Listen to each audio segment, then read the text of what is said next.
Clara arracha le masque de son visage, laissant ses cheveux cascader librement sur ses épaules, tandis que le bureau entier semblait retenir son souffle. « Je ne suis pas Julien ? Manon. Je suis sa sœur. Et tout ce que j'ai ressenti pour toi n'était pas un mensonge. » hurla-t-elle, la voix brisée par des mois de duplicité. Manon, figée comme une statue de marbre, sentit son monde s'effondrer. Ses yeux bleus s'emplissant de larmes qui reflétaient les lumières tamisées de Barcelone au crépuscule. Clara avait toujours été l'ombre de son frère jumeau, Julien. Né à Paris d'une mère française et d'un père espagnol, ils avaient déménagé à Barcelone adolescents, fuyant les ombres d'un divorce amer. Julien, charismatique et ambitieux, avait gravi les échelons du prestigieux cabinet d'avocats Hernandez et Associés, spécialisé dans le droit international. Clara, elle, s'était contentée d'un poste discret de traductrice freelance, vivant dans l'appartement familial du quartier de l'Eixample, entourée de livres et de rêves inavoués. Mais quand Julien avait été victime d'un accident de voiture, entrant dans un coma profond, Clara avait vu sa vie basculer. Le cabinet, en pleine affaire majeure impliquant une multinationale française, ne pouvait se passer de lui. « Prends ma place, Clara », avait murmuré Julien avant de sombrer. « Personne ne saura. Nous sommes identiques. » Au début, ce fut un jeu d'enfant. Clara se coupa les cheveux, adopta les costumes impeccables de son frère, imita sa voix grave et ses gestes assurés. Elle entra dans le cabinet comme si de rien n'était, saluée par des collègues distraits. Manon était là, avocate brillante venue de Lyon pour renforcer l'équipe sur l'affaire. Avec ses cheveux blonds ondulés et son sourire qui illuminait les salles de réunion, elle incarnait cette élégance française que Clara admirait secrètement. « Bienvenue, Julien », avait dit Manon en lui serrant la main, un frisson électrique passant entre elles. Clara, sous son déguisement, avait rougi intérieurement. Les jours devinrent des semaines. L'affaire. Un litige complexe sur des brevets pharmaceutiques entre une firme française et un concurrent espagnol exigeait des heures interminables. Clara et Manon passaient des nuits entières penchées sur des dossiers, partageant des cafés forts et des confidences murmurées. « Tu es différent des autres hommes, Julien », confia Manon un soir, les yeux brillants sous la lampe de bureau. « Tu écoutes vraiment ? Tu ressens les choses. » Clara, le cœur battant, hocha la tête, retenant des aveux qui menaçaient d'éclater. Elle se surprit à aimer ces moments, à sentir une connexion profonde naître, bien au-delà du professionnel. Mais le déguisement pesait lourd. Clara vivait dans la peur constante d'être découverte. Elle évitait les miroirs, craignant de voir son reflet féminin trahir le mensonge. À la maison, elle veillait sur Julien, priant pour son réveil. Manon, de son côté, luttait contre ses propres démons. Venue à Barcelone pour fuir un passé douloureux, une rupture avec une femme qui l'avait brisée, elle se sentait attirée par ce Julien si sensible. « Pourquoi est-ce que je ressens ça pour un homme ?» se questionnait-elle, ignorant la vérité. Un soir, lors d'une réception au cabinet, les choses dérapèrent. Manon, un verre de cava à la main, s'approcha de Clara. « Julien, il y a quelque chose en toi qui me trouble. » Clara, ivre de fatigue et d'émotion, posa sa main sur celle de Manon. Un baiser volé dans l'ombre du jardin andalou suivit. Un baiser qui fit fondre les barrières. Clara se recula, horrifiée. « Ce n'est pas possible » murmura-t-elle. Manon, confuse mais enivrée, insista, si. C'est réel. Le lendemain, la tension était palpable. Clara, rongée par la culpabilité, commit une erreur, elle oublia de verrouiller son téléphone, laissant un message de l'hôpital sur Julien visible. Manon, curieuse, le vit. Qu'est-ce que ça veut dire, demanda-t-elle. Clara paniqua. Mais le mensonge tenait encore.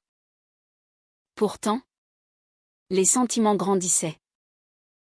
Elle partageait des promenades le long de la Rambla. Des dîners dans des tapas-bars cachés. Où Clara, sous son masque, laissait filtrer des bribes de sa vraie personnalité. Manon parlait de son enfance en Provence, de ses rêves de liberté. Clara, émue, répondait avec des histoires de Paris, omettant son genre. La première fissure apparut lors d'une audience au tribunal. Clara, défendant le client français, brilla par son éloquence. Mais un collègue, suspicieux, murmura, Julien semble changer depuis l'accident. Plus doux. Manon défendit Clara avec ferveur, ignorant qu'elle protégeait une imposture. Ce soir-là, dans l'appartement de Manon avec vue sur la Sagrada Familia, elles s'embrassèrent à nouveau. Clara, les larmes aux yeux, murmura, « Je t'aime, Manon. » Mais il y a tant de secrets. Le haut trao approchait. Julien commença à montrer des signes de réveil. Clara, déchirée, savait que son temps était compté. Manon, de plus en plus amoureuse, proposa, quittons tout. Partons ensemble. Clara hésita. Le cœur en miettes. Les nuits à Barcelone devinrent des tourbillons d'émotions pour Clara. Elle rentrait chez elle, épuisée, pour veiller sur Julien dont les paupières frémissaient parfois, comme si son esprit luttait pour revenir. Réveille-toi, frère, et libère-moi de ce mensonge, chuchotait-elle dans l'obscurité de la chambre. Mais au cabinet, sous les néons froids, elle redevenait Julien, et son amour pour Manon grandissait comme une fleur sauvage dans un jardin interdit. Manon, quant à elle, se sentait revivre. Barcelone, avec ses rues pavées et ses fontaines murmurantes, lui offrait un nouveau départ. Elle avait fui Lyon après une relation toxique avec Élise, une femme possessive qui l'avait étouffée. Je ne tomberai plus amoureuse comme ça, s'était-elle jurée. Pourtant, avec Julien, tout était différent. Ces discussions profondes sur la justice, la vie, l'amour, touchaient son âme. Un après-midi, lors d'une pause dans le parc Güell, elles s'assirent sur un banc mosaïque, admirant la vue sur la ville. Julien, tu me fais douter de tout ce que je croyais savoir sur moi-même, avoua Manon, posant sa tête sur l'épaule de Clara. Clara, le cœur serré, répondit, moi aussi. Tu changes tout. Elles parlèrent de littérature française, de Proust et de Beauvoir, de la liberté des femmes dans un monde patriarcal. Clara, inspirée par son propre combat intérieur, défendit avec passion l'égalité, oubliant presque son déguisement. Manon l'embrassa tendrement, et pour la première fois, Clara se sentit vue, aimée pour qui elle était vraiment, même si le masque persistait. Mais les nuages s'amoncelaient. Un collègue, Alejandro, un avocat espagnol rusé, commença à enquêter. Il avait remarqué des incohérences, Julien semblait éviter les vestiaires. Sa voix parfois plus aiguë sous le stress. Il contacta discrètement l'hôpital, apprenant l'accident. « Qui es-tu vraiment ?» confronta-t-il Clara un jour dans le couloir.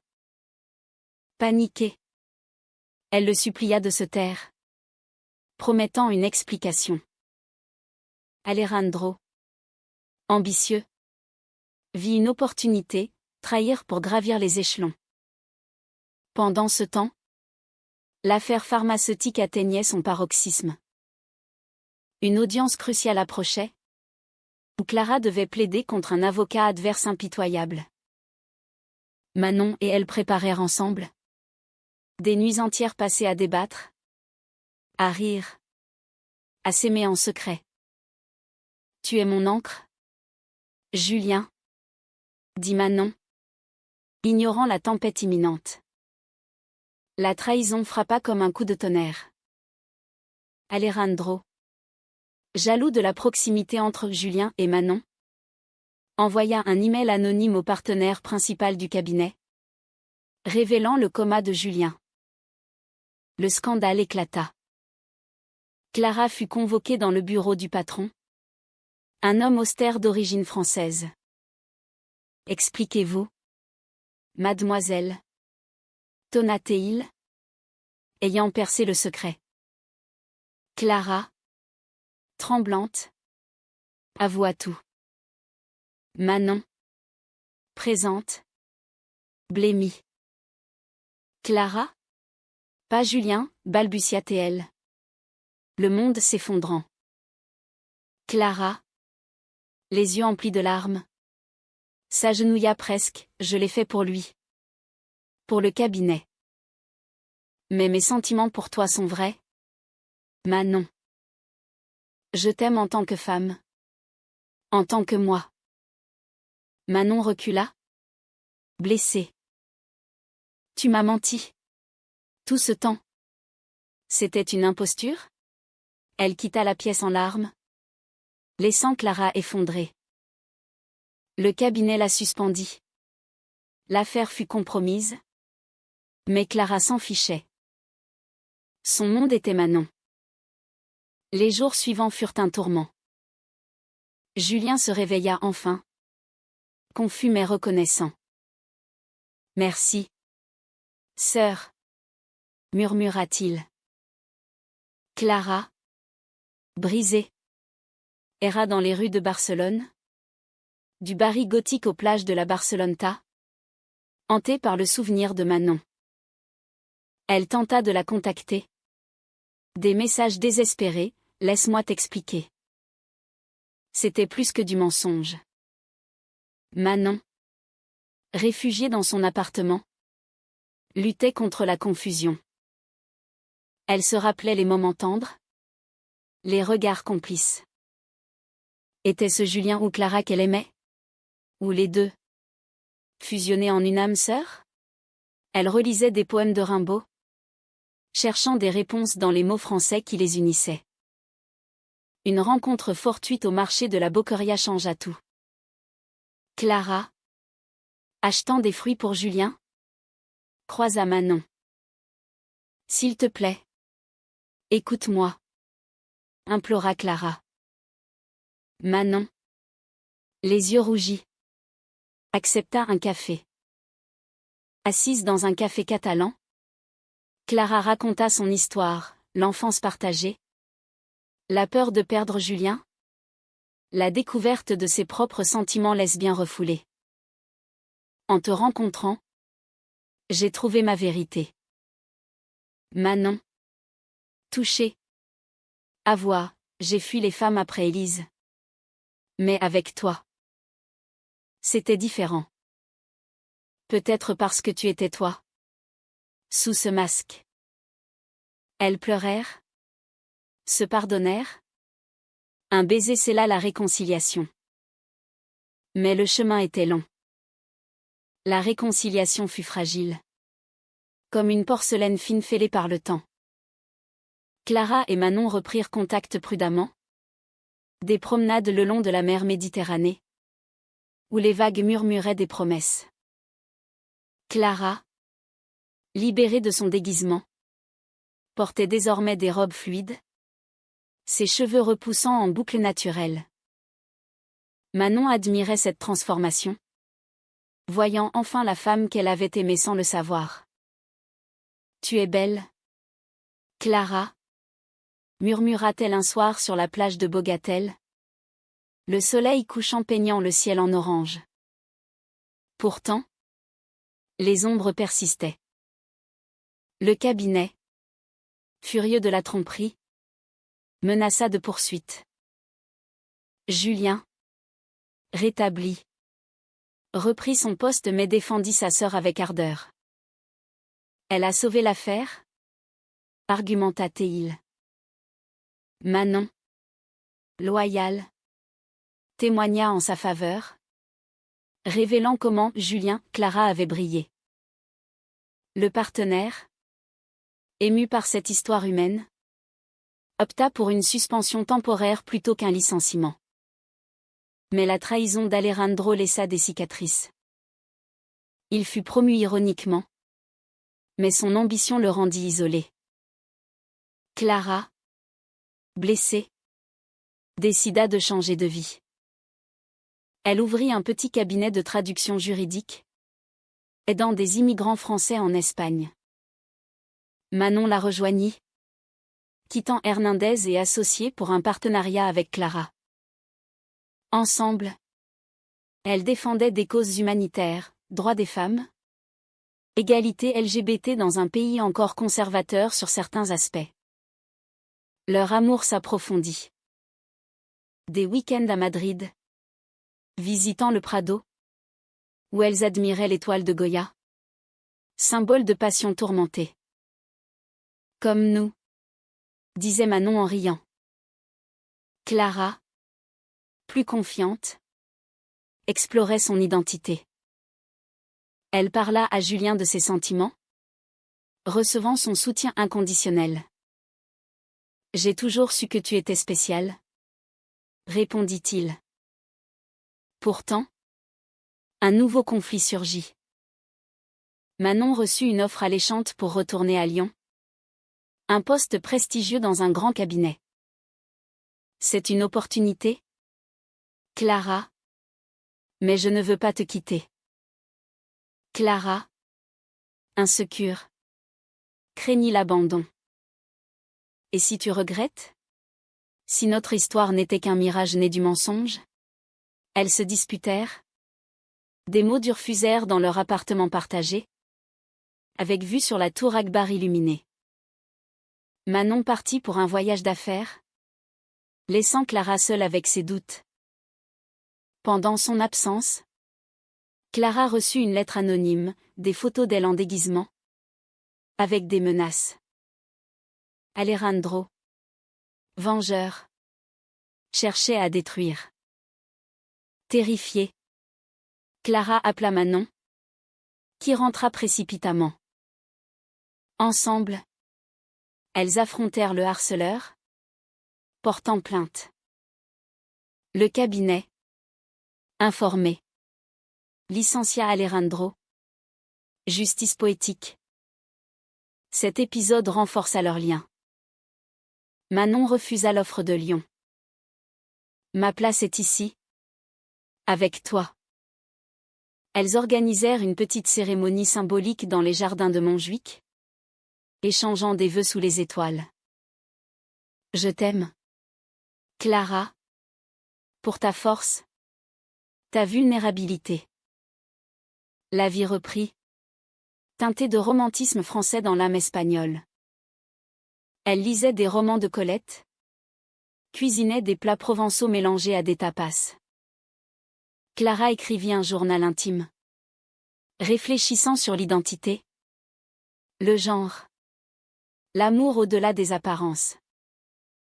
Manon, inspirée, milita pour les droits LGBT, organisant des conférences à Barcelone.